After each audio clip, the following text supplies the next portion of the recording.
Oh yeah, here, let's talk about the Patagonia founder. Behind the world-renowned company, famous for outdoor clothing and gear, is 83-year-old Hasan, a climber, surfer, and lifelong environmentalist who just gave away his estimated $3 billion business, born from blacksmithing in a shed. His family transferred ownership of Patagonia to a trust and nonprofit organization created to funnel all of the apparel company's profits to fight climate change and defend nature. Instead of going public, you could say we're going purpose. Would have been a lot better if he gave the company to the workers. Yeah, certainly. Adam Conover, guess what? Billionaire who donated Patagonia to fight climate change will get a $700 million tax break, still control the company, spend the donated dollars to influence U.S. politics. Billionaire philanthropy is a scam, tax the fucking rich. A truly charitable donation would have been to donate Patagonia or its proceeds to a nonprofit already working in the space, or hell, donate the dollars directly to those in need via Give Directly. Instead, he donated it to himself to spend as he sees fit. That's not charity. So the system itself is designed in this way. That's not what the New York Times piece I saw said. I said he wouldn't get any tax benefit and give up all ownership. Here's what I'm going to say. People think that this is immediately like a Bill Gates style scam. There is a difference. And I don't think Adam Conover is correct on this. I hate to say it. There's a difference between taking your company and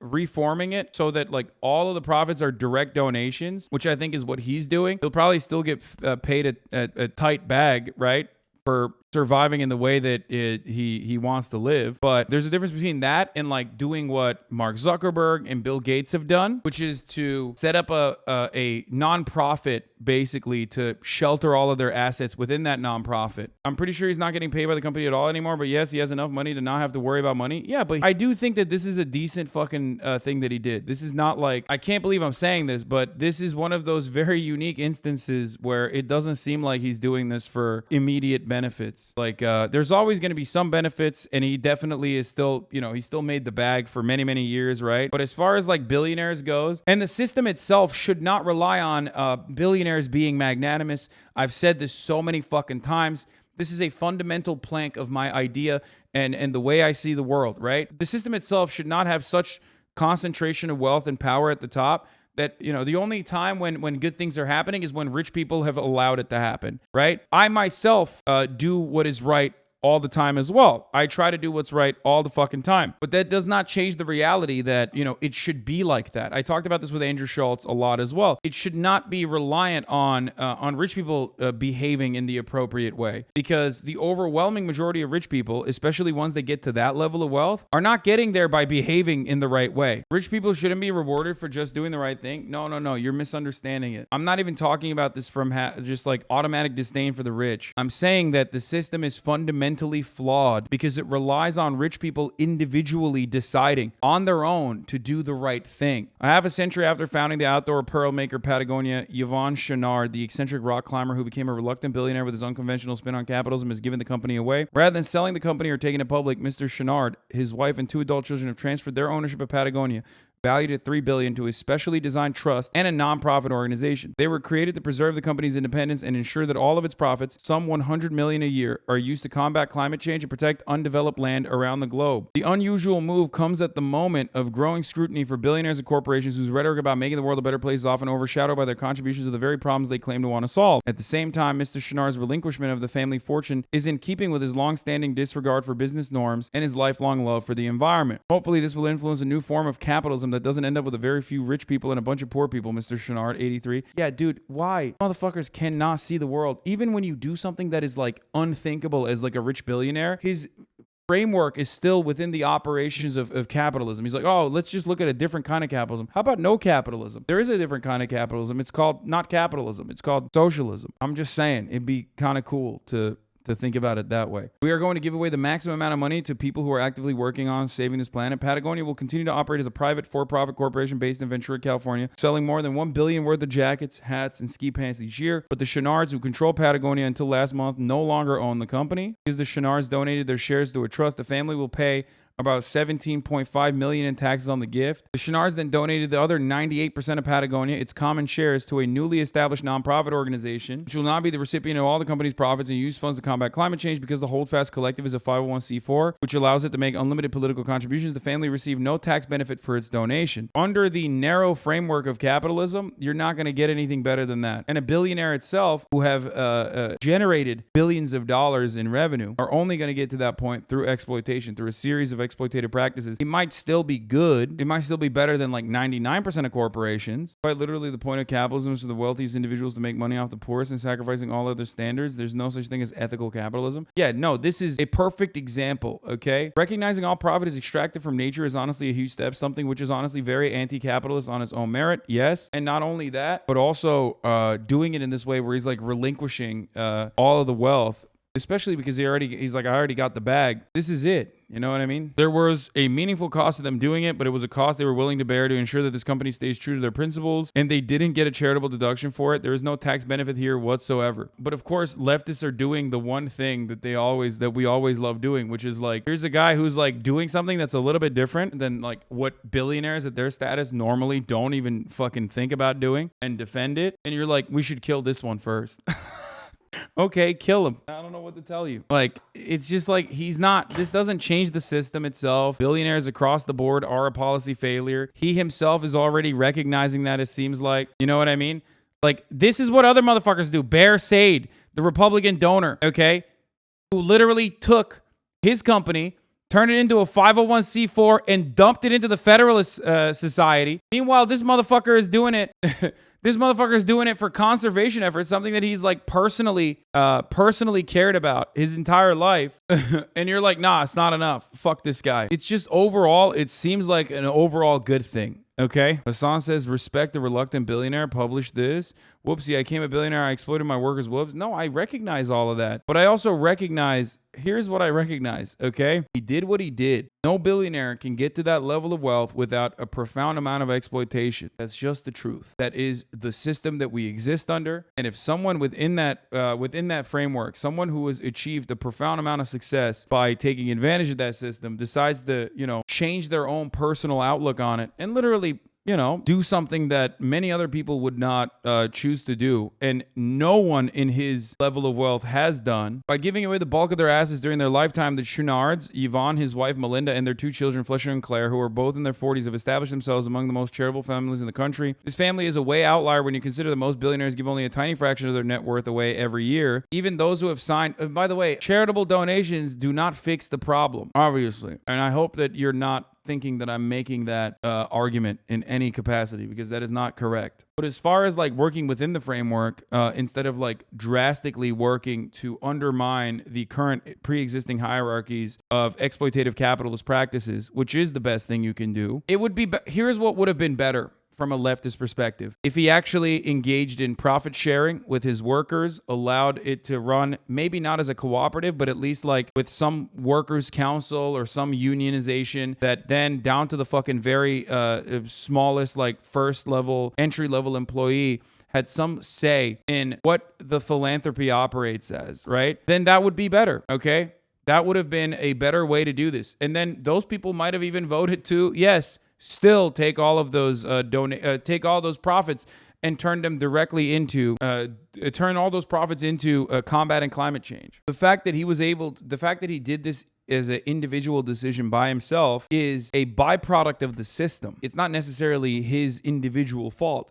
He did have the capacity to be more magnanimous, right, than he is currently. Yet his Patagonia sales soared. Mr. Chouinard's own net worth continued to climb, creating an uncomfortable conundrum for an outsider who abhors excessive wealth. I was in the Forbes magazine listed as a billionaire, which really, really pissed me off, he said. I don't have $1 billion in the bank. I don't drive Lexuses. The Forbes ranking and then the COVID-19 pandemic helped set in motion that a process that would unfold over the past 2 years and ultimately led to Chouinard's giving away the company. Yeah, he didn't even bring up a Bugatti. What a broke boy. The easiest path, selling the company or taking it public, would have given Mr. Chouinard ample financial resources to fund conservation initiatives. That was the strategy pursued by his best friend Doug Tompkins, founder of the clothing companies East Spirit and the North Face. But Mr. Chouinard had no faith that Patagonia would be able to prioritize things like worker well-being and funding climate action as a public company, because then you'd have a fiduciary responsibility to your shareholders, and you would have to set up a board of executives that would quite literally work to increase profits endlessly, and that would of course always mean reduce benefits as best as possible and exploit your workers further. I don't respect the stock market at all, he said. Once you're public, you've lost control over the company and you have to maximize profits for the shareholder, and then you become one of those irresponsible companies. They also considered simply leaving the company to Fletcher and Claire. But even that option didn't work because the children didn't want the company. It was important to them that they were not seen as financial beneficiaries. They felt very strongly about it. I know it can sound flippant,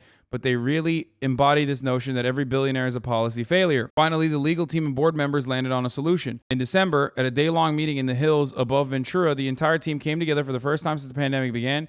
Meeting outside, they agreed to move ahead. We still had 1,000,001 other things to figure out, but it started to feel like this might actually work. Now that the future of Patagonia's ownership is clear, the company will have to make good on its lofty ambitions to simultaneously run a profitable corporation while tackling climate change. What makes capitalism so successful is that there is motivation to succeed, said Ted Clark, executive director of the Northeastern University Center for Family Business. If you take all financial incentives away, the family will have essentially no more interest in it except a longing for the good old days. Yeah. How can a company maintain its interest in profit seeking if those profits are not going directly into their pockets, but instead to a trust fund that will work to, improve conservation efforts? I mean, isn't that the incentive? He cares about that more than anything else. Ultimately, I don't know. It being a 501c4 and not like a blind trust or something, or not even a blind trust, it's just, I don't know. Questions that reporters should ask Patagonia. Chouinard has created a 401c4 entity, which 501c4, I thought. Entity which enables them in small circle of family and advisors to spend $100 million a year in unrestricted funds on elections, lobbying, campaigns, and perpetuity. Holdfast Collective is the same category as Club for Growth, Americans for Prosperity, but guaranteed $100 million in spending a year. That's 2x, 4x what these groups are spending in 2022 elections. In the process, Chouinard not only avoids $700 billion in capital gains taxes from a sale of the company and estate taxes, but he plus his family, if they want to immediately leap off of Tom Steyer as the new financial kingmakers in the Democratic Party. It's easy to be blinded by Chouinard's good fight on climate action and land protection, but who elected him and a few other close advisors as $100 million a year political power broker on these issues? And now Chouinard and his friends not only will be interfering in U.S. elections, but will also use land use decisions from across the global south, all in the name of what he defines as the good fight. Okay, again, the problem here revolves around, election interference is like kind of an interesting way to talk about it. It is true, right? No, he's not wrong. He's not wrong, except our scrutiny or our everything right now that people are feeling completely hinges on whether or not this dude is a good person or not. That's it. And guess what, guys? Sucks to suck, but unfortunately, in the system that we fucking currently exist under, this is the best we can get. That's simply what I was trying to say. And I was actually trying to make a larger point about how we should not rely on billionaires behaving in a magnanimous capacity for the system to fix itself. Okay? That's it.